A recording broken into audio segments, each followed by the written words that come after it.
ఈరోజు క్రైస్తవులు చాలామంది పద్దాక ప్రతిసారి అదే పాపములో పందిలా దొరకడానికి కారణం ఏంటి? ఆయన వాక్యము మనలో ఉంచుకోకపోవడం.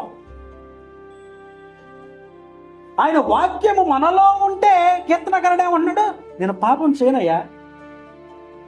ఎందుకనంటే ఆయన వాక్యం ఎక్కడైతే వెల్లడి అవుతున్నదో అక్కడ ఏమొస్తుంది?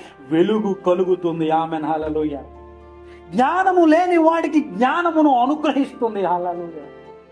కాబట్టి జ్ఞానహీనులమైన మనము, బుద్ధిహీనులమైన మనము ప్రతిసారి పందిల పాపములో దొరికిపోవడానికి కారణం మన హృదయములో వాక్యము లేకపోవడం.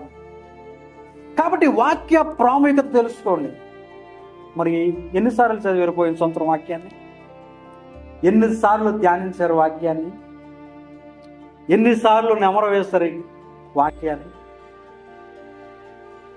మన కీర్తనకారుడు ఏమన్నాడంటే, నువ్వు తలంచిన తలంపులన్నీ కూడా సఫలమవ్వాలనుకో, దివారాత్రులు ఆయన ధర్మశాస్త్రాన్ని ధ్యానించు.